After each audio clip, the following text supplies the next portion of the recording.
مولانا بجلیگر سے اللہ دے مرکز منورہ معطر کی نو ما ډیر مخکې یو کتاب لیکلو په تفسیر باندې نو ما مولانا بجلیگر سے هغه تقریض لوړم مولانا بجلیگر سے په تقریض لیکو وزا ټیم کراچۍ کوم د پختر کې لاړم زول لاړم چې زول لاړم نو مولانا بجلیگر سے ماته یو ډیر ناشنا واقعه وي ما ته یې بچې وایي ته خو د شاه منصور باباجي یادې وایي د شاه منصور د بابا د شاګردانو غوندې شاګردان هم دنیا نشي پیدا کولی او بیا یې وي چې د باباجي رحمت الله علیه یو شاګردو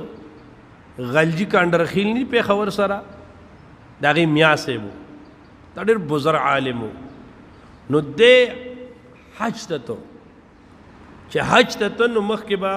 د ایران د کوټې په طرف خلک په بسونو کې تل نه دی په بس کې ته نو چې په بس کې ته نو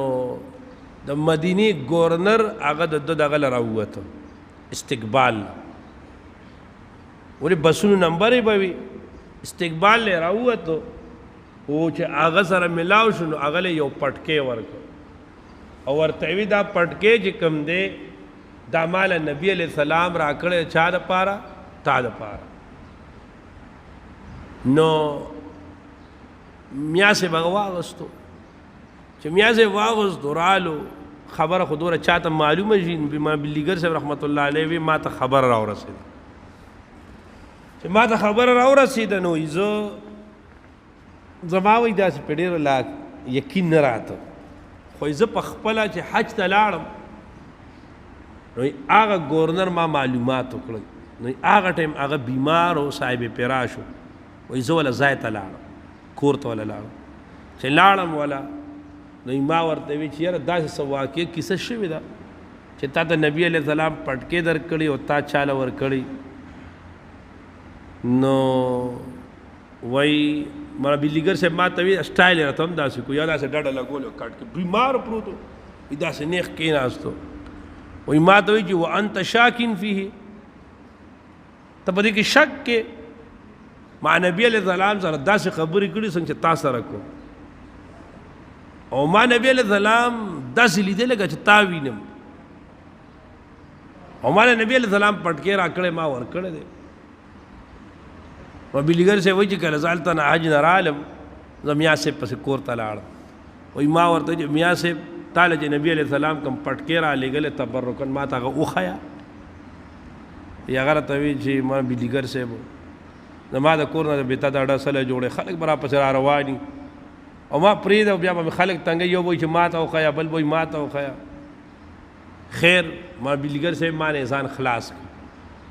چې ما نه ځان خلاص کړ زه یو ځل بیا ورسره لاړم وایي ما ته وایي چې بجلیگر صاحب وبېښیم نه ته وایي چې زه لاړم په دغه شپه اوده شوم دا یې ما ته خپله کیسه کړې وایي چې زه اوده شوم او دا د مولانا بجلیگر صاحب په یو کیسټ کې هم دا واقع شته ما یې کیسټ نه دی اورېدلی ما خو د ډایرکټ اورېدلی نو ما ته خوب کې راغی او ما ته وایي چې مولانا بجلیگر صاحب پټکې دا دی وایي زه ورپسې بله ورځ بیا لاړم وایي ما ورته وي چې نه ما ته خوب کې نه ما ته په ویښه ښې وایي ما ته چې مولانا بجلیگر صاحب ډېر زور ور سړی و به ویني که نه ډېر زر به وویني وی بیا یې رانه ځان خلاص کړ وایي چې زه رالم بله رش شوه وایي ما ته ټیلیفون راځي میا صاحب وفات شو وایي کله چې زه لاړم وایي میا صاحب وصیت کړو اکه وایي ما ته په خوب کې کم پټکې نه خوله کپړه وایي میا صاحب چې دا به ما ته کفن کوي او چې زه لاړم نو اکه کپړه کې کفن